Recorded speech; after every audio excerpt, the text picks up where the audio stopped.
AI in Action is brought to you by Alldus International, covering your business's staffing, consulting, and networking needs.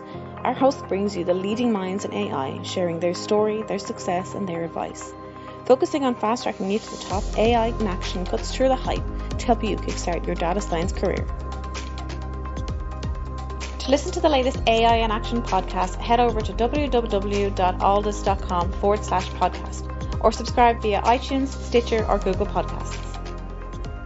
You're listening to AI in Action. I'm your host, JP Valentine. Our guest today is Mark O'Neill. Mark is the CTO of KeyMe.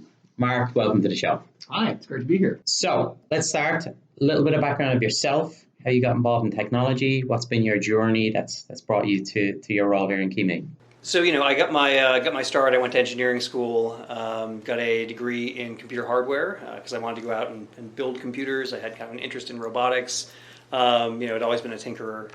I graduated and then was seduced by software because you didn't have to work in a glass box in the suburbs. You could live in the city. The pay was a little bit better.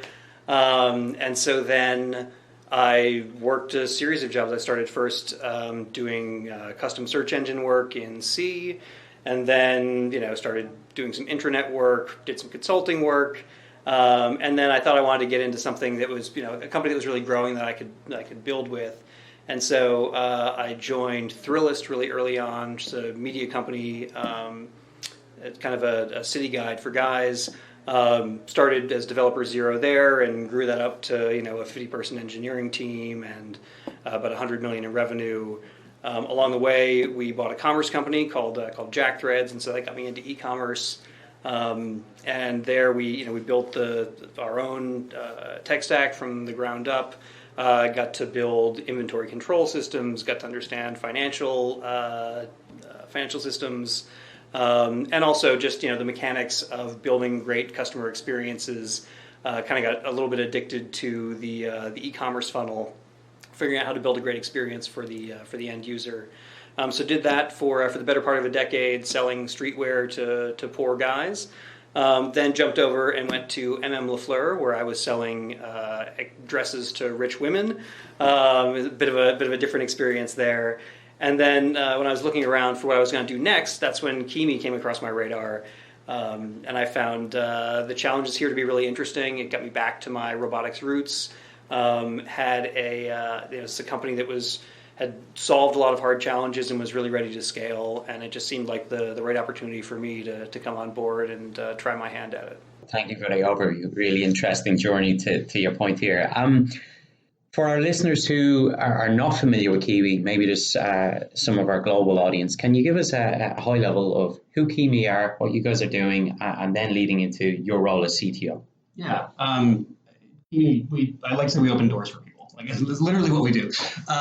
So we, our primary product is a kiosk that we manufacture that stands in thousands of retail stores across America that duplicates keys. So a customer comes up, puts their key in, and we can, we have a robot inside that leverages some AI to identify your key and then to cut you a copy right there and deliver it to you.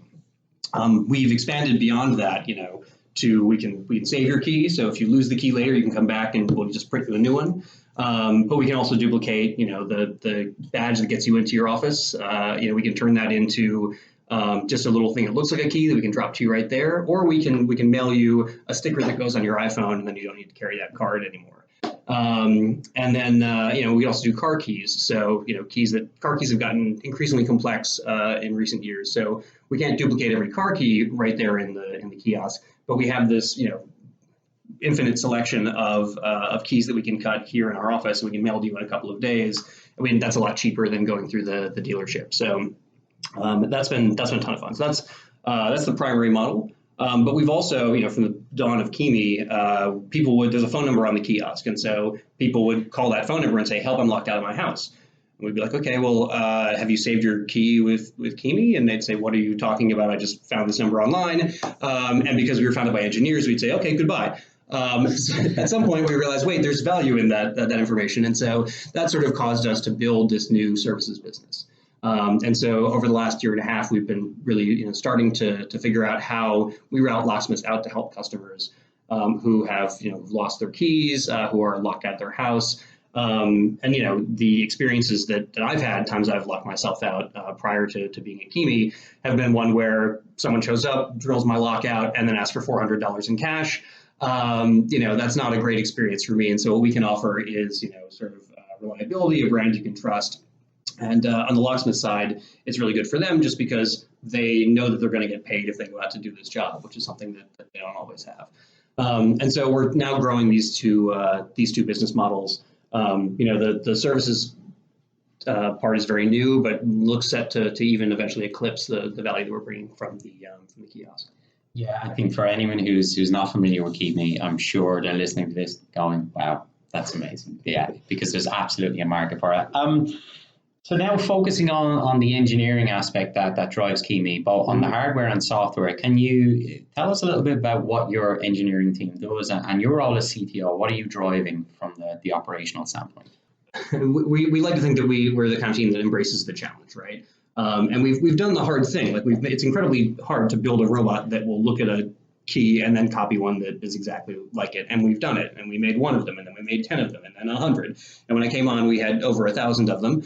And now we have thousands of them across the US, and that's continuing to grow. So we're in a scaling mode right now, trying to deal with, we get a lot of information about ways in which our kiosks are performing, and we want to make it really easy to manage that fleet. And so as CTO, I'm spending a lot of time thinking about how do we make this how do we make a very complex thing seem very easy so that we don't have to, scale headcount linearly with kiosks, and how can we continue to innovate as we're rolling out new product.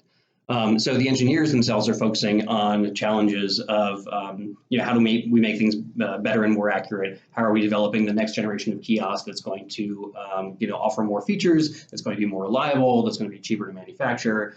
And building out the new services so that we can offer a better and better experience to our customer on the services side of the business. These are all the challenges that we have. We get a lot of feedback from the field, and so we have lots of, the interesting thing, I think makes hardware exciting, is that it's a physical thing out in the world, and so it can fail in strange ways. It can react a little bit differently. If it gets hot, it does one thing. If it gets cold, it does another thing. And so, we have a lot of really sometimes ill-defined and interesting challenges that we need to tackle to try and figure out how do we corral all this information into an action that we can take. And that's one of the reasons that, that we've been focusing on bringing in, machine learning into our stack, is figuring out how we can tackle some of those really hard problems, both by analyzing the data that's coming in and then building solutions that allow us to react to what's going on. Yeah, look, it's exciting to hear about how you're combining the problem solving in both hardware and software. We're in your amazing office here. We see a huge floor full of engineers. Can you give us some insight into, what it's like to be on the analytics and engineering side of the business, what type of problems they're working on, and what excites them about working here? Yeah, so I think there's a huge range of projects that we're tackling. We constantly are getting feedback from the field and trying to figure out what can we do to solve these individual problems.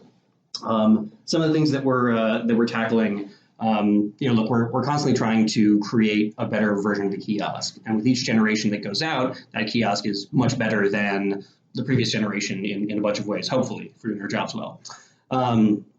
But what that means then is that we want to use technology to try to bridge the gap between the previous generations and the current generation. Just a fact of hardware is that, with software, you can roll out a fix and, all of your functionality is improved.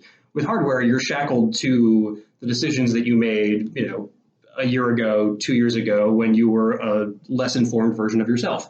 And so, we're using technology to try and figure out what's going on there. One of the things that we've been doing most recently inside the machine learning team that's really exciting is we've been predicting when sensors are likely to fail. So we can look at certain behavior and try to say, okay, it seems like we're going to have a failure here. And so we can then, we're building a system so that we can let the servicers know they need to go out and replace that sensor or improve that system so that we can offer a better experience fleet-wide. And so those are the kinds of challenges that we're using. I mean, we're using the same technology that powers autonomous vehicles to, we're looking at the environment around us, and then we are making decisions based on what we know about the likely, meaning is from this input that's coming in. And so we're using that to solve a bunch of problems.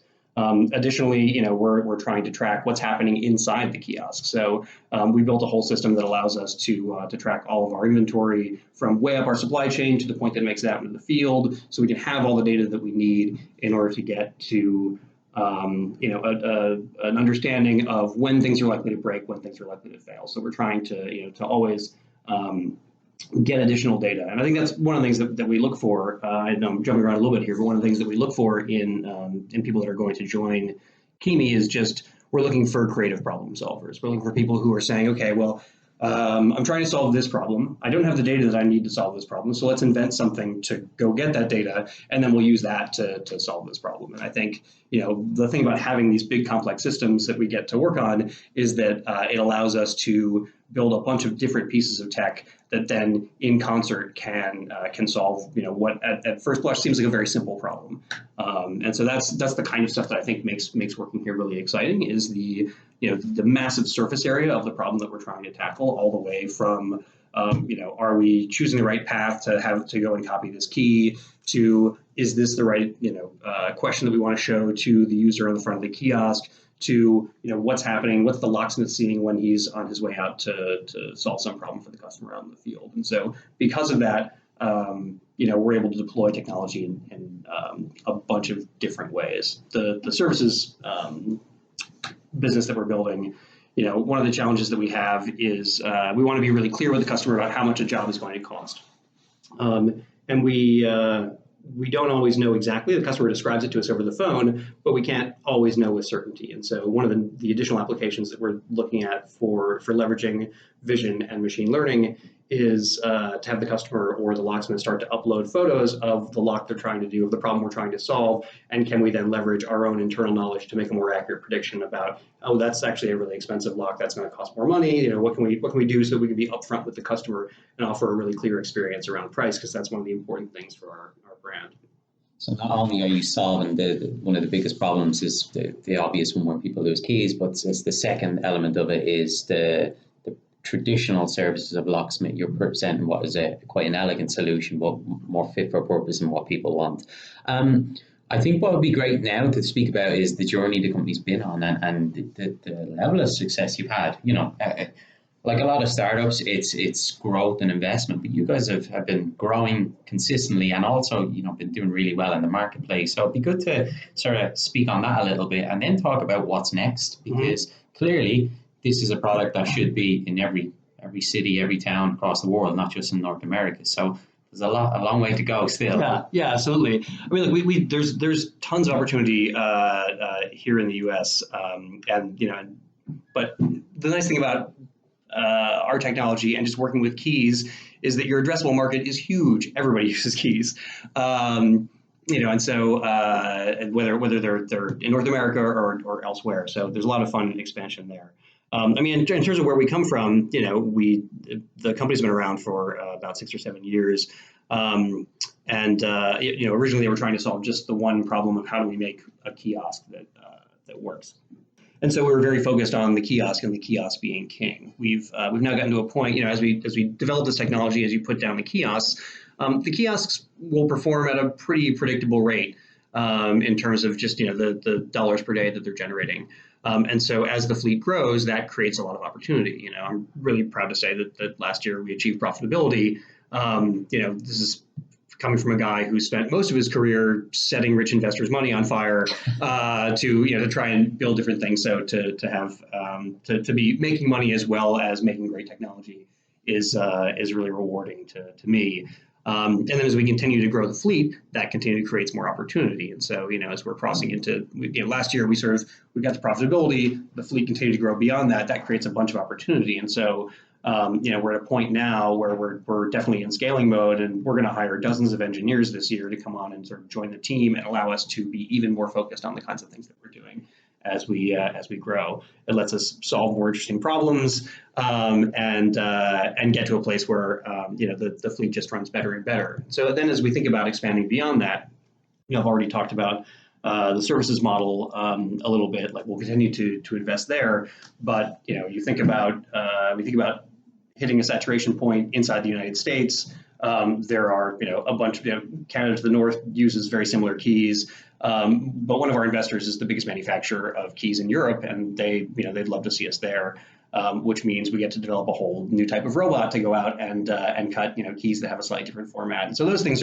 that's the catnip to the engineers that, that keeps us really excited on the kinds of things that we want to build and the way we want to grow. Amazing. So picking up on the points that you mentioned is focusing on the engineering side, particularly the team that you've built and you're going to continue to build. What do you look for when interviewing candidates? What's most important to you? Not only just from a technical background, but also the problem solving and the idea side that you mentioned earlier. Yeah, so we definitely screen for technical proficiency. For most of the roles that we have, there's a homework section. We want to see sort of how you actually do things. But and what we're really trying to assess is how do you think about systems? How do you put things together? Because we want people that are there's lots of different directions that we can go with this massive surface area that we have. So we're looking for people who are going to intelligently take a complex problem and start to break it down into its composite boxes and then solve the boxes. And so a lot of the questions that we have in our interview process are designed to tease out that. How would you build this type of system? How would you engineer this type of thing? We're looking for people who can be creative and use their resources, because certainly, we have, there's a lot of things that we want to do, and we have a limited amount of, we may not always have the perfect data that we want in order to get there. So how are you being creative in order to figure out how to solve the problem that's in front of you? That's what we're hopefully screening for as we narrow in on candidates. Exciting. And then finally with yourself, you're clearly enjoying your role here, and there's a lot more for you to do. So like many people, they're interested in what's next. Mm-hmm. What do you love most about your role here? Well, it's awesome. I get to build, design, and run a fleet of robots. Like, how cool is that? I think it's positive. We literally open doors for people. And I think a lot of people are thinking about, like, is what I'm doing with my career helping or hurting? And I like how accessible and straightforward it is. My mom even kind of understands what I do, sort of. Copying keys, that's a very accessible and understandable thing. But I'm really excited about I come from this commerce background. I think I blathered a little bit about, commerce being sort of broken. People today, they want they want everything right now, but they want to have an infinite selection, and they want you to be able to meet their needs. And I've been trying to do that for the last couple of places in my career. But I think coming here, we now have a robot that's right next to you that can service your needs right now. But if you're like me, you're a Boston Red Sox fan, but you live in New York and you want a Red Sox key, we can mail that to you in a couple of days. Or if you have a problem right there, we can send a human out to meet you. So, being able to couple a very immediate way of buying a product with a very large selection of products that we can sell and that human services component, that is a super stable commerce platform on which we can build a number of different commerce experiences. And having, this fleet of sort of proximity robots that are right next to you means that we can, that's a very defensible moat on which we can build some really cool stuff. So, I'm looking not just at all the things that we're doing with keys, but looking beyond keys to say, okay, well, what's the next thing that we can do there? And I think we're well set up because we've solved a lot of the hard problems. We're well set up to capitalize on that. So that's what I'm really excited about is sort of, where do we go? Like I know what the next 2 years looks like, but I'm really excited about what happens in 5. And so that's I just see a ton of opportunity as we continue to grow and create more and more value that we can then funnel into more engineers to solve more interesting problems. From my perch in the CTO chair, that's certainly what gets me excited and has me coming in every morning. As somebody who's coming from a hardware and robotics background, who's gone completely the other end into pure e-commerce software, you've now found yourself in a bit of a hybrid role. Mm-hmm. For people in academia who have an interest in hardware but may have the reservations around, okay, well, software is where the money is. What advice could you offer them, early on in their career to fulfill their interest, but also help them be as best prepared as possible to enter the commercial workforce?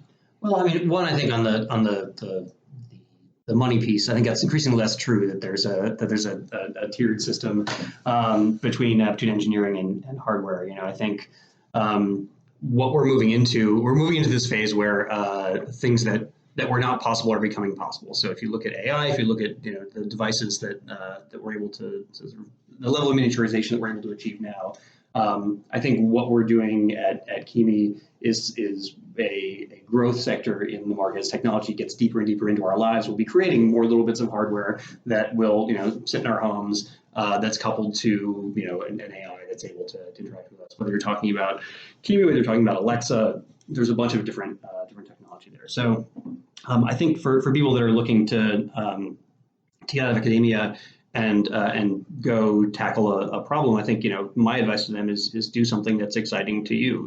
Like when people ask me about my career, I say that I've gotten to where I am today by doing what seemed like a good idea at the time, and so that's I don't know if that's great advice, but it's the advice I give most often. And so if there's something that excites you, there's a problem that's interesting to you, go chase that. Because I think that's the thing that's going to make you satisfied to get up and go into work every day. And the passion that you have for the problem that you're trying to solve shows. And so, if you're constantly passionate about what you're doing, you have an unfair advantage against the people that are less passionate in that space. And so, follow what gets you excited and get out there and build something. Mark, thank you so much for your time. Really Thanks, man. appreciate This is it. fun. AI in Action is brought to you by Alldus International, covering your business's staffing, consulting, and networking needs. Alldus offer an exec search program. Alldus can help you discover how data science and AI can transform your company. With our unrivaled network of C-suite executives and senior AI professionals, we offer retained search services across the US and Europe. Get the Alldus advantage. Become a member of the Alldus community and enjoy some of the following: AI meetups. Once a month, our community gathers to listen to some of the leading experts in the world of data science and AI. Our speakers come from all over the world, including Dublin, Boston, and Frankfurt. We also have our AI mentors. Our experts will provide mentoring to Alldus members. And don't forget our AI in Action podcast. Each week, we have guests from all over the world talking us through their education, career, and more. Become an Alldus member and get the Alldus advantage. For more information and to sign up for our newsletter, log on to www.alldus.com. That's www.alldus.com. Alldus International, empowering through AI.